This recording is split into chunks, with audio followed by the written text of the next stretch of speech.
Medical Coding Fundamentals, Chapter 10, Anesthesia Services. Anesthesia is the process of rendering a patient insensitive to pain. Anesthesiologist is a physician specially trained in anesthesia. A certified registered nurse anesthesiast is a specially trained nurse who provides anesthesia services, often under the supervision of a physician. And an anesthesia assistant is a non-nurse professional trained to provide anesthesia services under the direction of an anesthesiologist. There's also different types of anesthesia. Your general anesthesia will render a patient unconscious. Regional anesthesia makes a large portion of the patient's body numb, but the patient remains awake. Local anesthesia makes a specific area numb.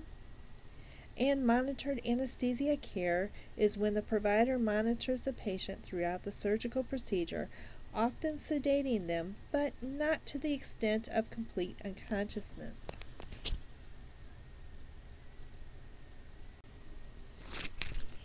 Anesthesia codes based on surgical procedure.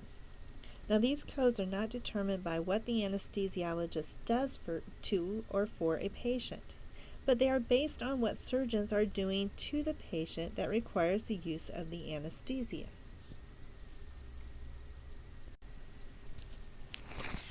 There are many common factors. We have the patient position, the surgical site, access to airway, anticipated blood loss, the need for fluid or blood replacement, effects on the blood pressure, and other anatomical or physiological factors. And it is all tied together as a base unit. This is a whole number that represents the relative value of one anesthetic compound to another anesthetic based on the expected or potential difficulties.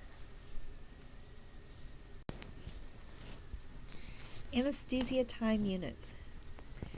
Anesthesia codes are reported with a CPT code describing the anesthesia service, plus a code to report the time services were provided. Time begins when the anesthesia provider begins to prepare the patient for anesthesia and ends when the patient is under post-anesthesia supervision. It is based on minutes, which is the total number of minutes that the anesthesia services were provided, and there's also time units, which is a specific number of minutes used to measure blocks of anesthesia time. Secondary aspects of coding. We have the physical status modifier, modifiers for professional credentials, modifiers that describe reasons for monitored anesthesia care or MAC, and qualifying circumstances, add-on codes. Our physical status modifiers describe the physical status of a patient whom the anesthetic is administered. We will use a P1 for a normal healthy patient, a P2 for a patient with mild systemic disease, P3 will be used for a patient with severe systemic disease, P4 is for a patient with severe systemic disease that is a constant threat to life. P5 is for a moribund patient who is not expected to survive without the operation. And P6 would be used for a brain-dead patient whose organs are being removed for donor purposes. We also have professional credential modifiers. They identify the training and credentials of the person who is providing the anesthetic. You will use an AA for anesthesia services performed personally by an anesthesiologist. AD would be used for medical supervision by a physician, more than 4 concurrent anesthesia procedures. GC would be used for anesthesia services provided by a resident physician under the direction of a teaching anesthesiologist. QK is for medical direction of 2, 3, or 4 concurrent anesthesia procedures involving qualified individuals. QX would be used for a CRNA services with medical direction by a physician. QY is used for medical direction of 1 CRNA by an anesthesiologist. And QZ is for CRNA services without the medical direction of a physician.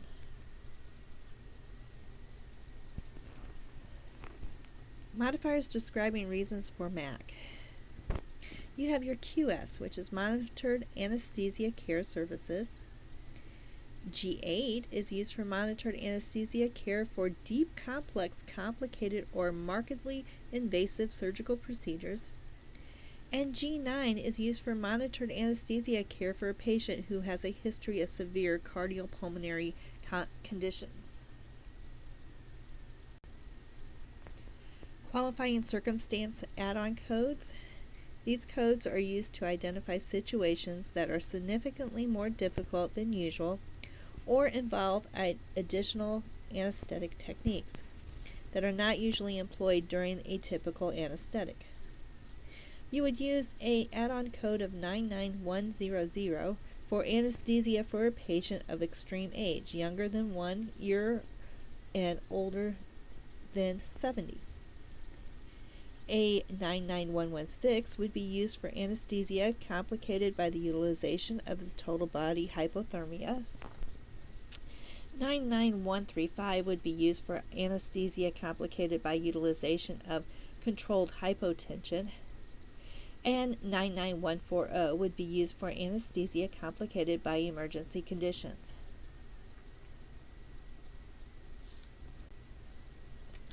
Calculating total anesthesia units. The total value is the sum of the base units, time units, physical status modifier units, and qualifying circumstances add-on code units. So it is base units plus time units plus physical status modifier units plus qualifying circumstances add-on codes is equal to total anesthesia units. Units may be found in the Relative Value Guide and the Medicare Fee Schedule.